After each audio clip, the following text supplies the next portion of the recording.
Um, being last is actually is quite interesting because one, you get to reflect on everyone's wise words that they've said, um, but also I think actually being last and being told we've got 3 or 4 minutes to speak is actually a reflection of the vast array of partners that have got behind the transition between the National Forest Programme facility to the Forest Farm facility.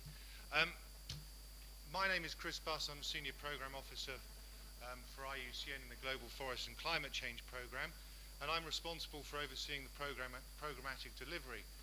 And the Forest and Farm Facility really fits into not just the Forest Programme's future 4-year programme, but also IUCN's programme.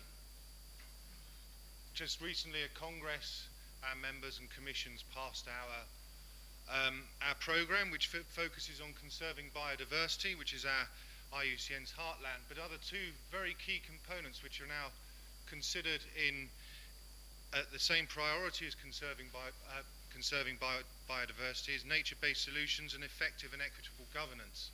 And those two things are really at the heart of also some of the work in the Forest and Farm facility. And we've been working for the last 5 years on livelihood and landscapes, which has obviously had markets and investment, multi-stakeholder processes at the heart. We've been involved in growing forest partnerships, which has been people-centred and demand-driven. And the outcomes have helped us shape our thinking and others' thinking on how to improve financing mechanisms in locally controlled forestry.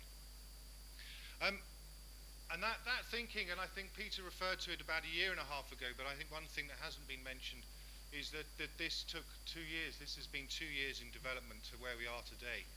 The discussions and the reviews from the growing forest partnerships and from the forest farm facility have led to where we are now. When we sat at Washington nearly 2 years ago, the growing forest partnerships and the forest farm facility, there was such a natural fit that it was a natural drive to move forward together.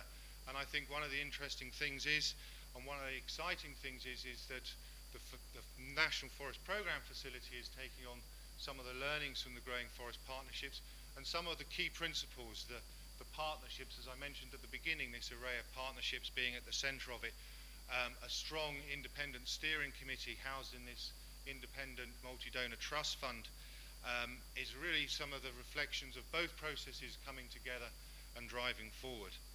And I think that, from IUCN's perspective, gives us a lot of excitement and interest in being involved in this. I think the components of the Forest Farm facility have been mentioned 3 or 4 times, so I won't reflect them. But I think it also gives IUCN an opportunity to, one, to help support its programmatic delivery, but also support the facility delivery, which will be demand-driven. And I think that's a great thing for our members and our commissions to be able to respond to this demand and drive forward. So again, I think it's a very exciting way forward. I think the other problem with being last is you get looked at to really cut down your time. But I would just like to say, IUCN's very strong involvement in this and look forward to it moving forward in the next few years.